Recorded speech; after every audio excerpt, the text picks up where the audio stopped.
Is this move easier than this one? And what about these two? Which do you think is harder to learn?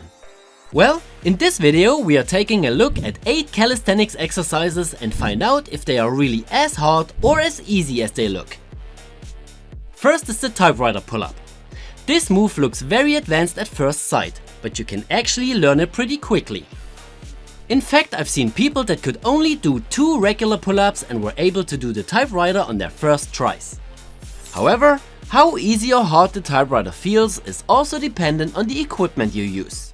Simply said, it's much easier and way more joint friendly when you're doing it on rings. Rings allow you to rotate the arm into the most comfortable position without losing the grip, while the bar forces you to make some adjustments during the movement. To make the typewriter pull-up as easy as possible, bring your arm slightly in front and fix it as close to your torso as you can. Also make sure to move slowly and not extend your arm too quickly.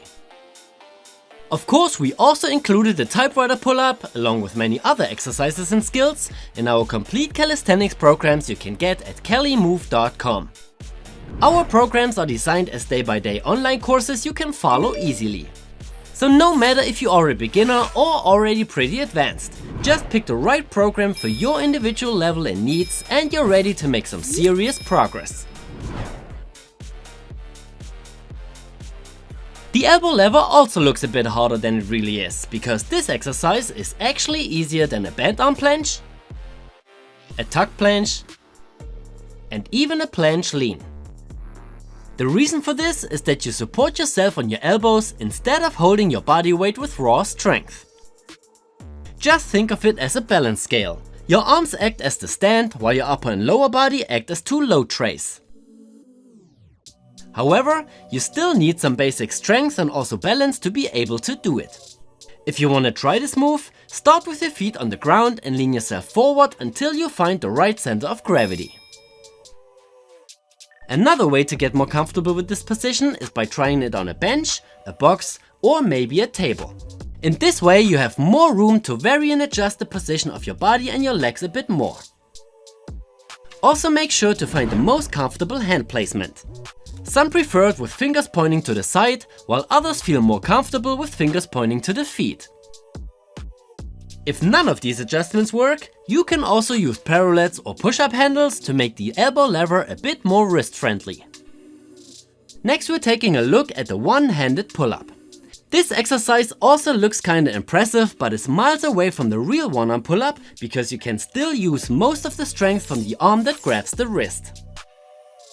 However, it's still more challenging than a regular pull-up because you're not at the exact same height as the other hand, and you're still holding yourself on the bar with just one hand, while the other one is using your wrist for pulling up.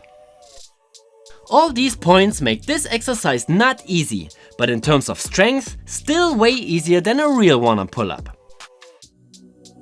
Way more impressive would be a one-handed pull-up while grabbing your forearm or even the biceps, not only because of the difference in height, but also because of the way more challenging grip.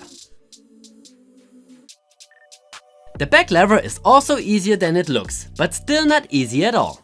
To be more clear, if you compare the back lever to a front lever and show both moves to someone that has no clue about calisthenics skills, it is very likely that most people will crown the back lever as the harder move. Of course, there are some people that can do the front lever but not the back lever, but this is an exception and not the rule. The back lever is easier in general because it stretches your pecs and shoulders as the arms go behind your back, so it has some passive strength component coming from that stretch that is helping you. In the front lever you don't have that passive strength component because your arms are in a very natural position and not stretched, so you have to produce all the force actively. To give you a real life example of difficulty between those two moves, let's take a look at Sven's front and back lever progression back in 2012. After just 5 weeks of focused back lever training, he was already able to hold a solid straddle back lever and achieved the full back lever just 1 week later. The front lever, however, didn't come that easy. After 4 months of focused training, he was still not able to hold a front lever with good form, and it took him about 9 months in total to nail this move. This brings us right to the exercises that are harder than they look, and here we start with the front lever. Like explained before, the front lever has no passive strength component and you need a lot of lat and long head tricep strength to do it. So for most people it's actually harder than a back lever or even as the human flag because of its heavy focus on pulling strength. On the other hand, if you're really strong at pulling movements, you can achieve the front lever pretty quickly because it's more about raw strength than technique. The planche lean is the next movement that is way harder than it looks. On the first view, it may seem like some kind of push-up support hold, but this move is tough as nails. Of course, its difficulty depends on how far you lean yourself forward, but if you're doing it like that, it's actually harder than a tuck planche even if your feet still have contact to the ground. The reason for this spike in difficulty has to do with the shoulder to wrist position. Simply said, the more you lean forward, the more your front delts have to work and the harder it gets. Similar to the elbow lever, you need to prepare your wrist properly and you can also vary the wrist position to make this move more comfortable and wrist friendly. Next we got the sitting leg raise, and this move looks like some easy beginner stuff, but you'll be surprised how hard it actually is when you try it for the first time. What makes this move so challenging is the necessary compression strength and flexibility in order to close the angle between your upper body and legs. So the more you lean forward and the higher you raise your legs, the more challenging it gets. If you compress your body to the max, this exercise can even be harder than the L-sit, at least when it comes to mobility and flexibility. Impossible dips are the last exercise that are way harder than they look.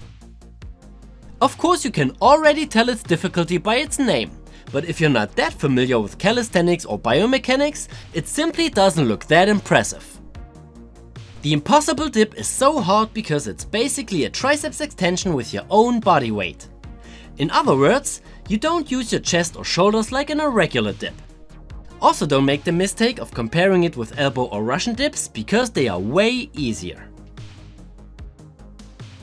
In the impossible dip, you try to push yourself up without leaning your upper body forward and shifting your shoulders too far in front of your elbows. To get an idea how hard this exercise actually is, you can try it with a resistance band or do some easier triceps focused exercises like Sphinx push-ups and triceps dips. Alright guys, what's your opinion about these moves? Are you okay with our list, or do you think some movements are harder or easier than we ranked them? If you want to learn the exercises from this video as fast and safe as possible, I suggest our complete calisthenics program you can get at calimove.com. If you enjoy our content, make sure to give it a thumbs up and of course subscribe and activate the notifications.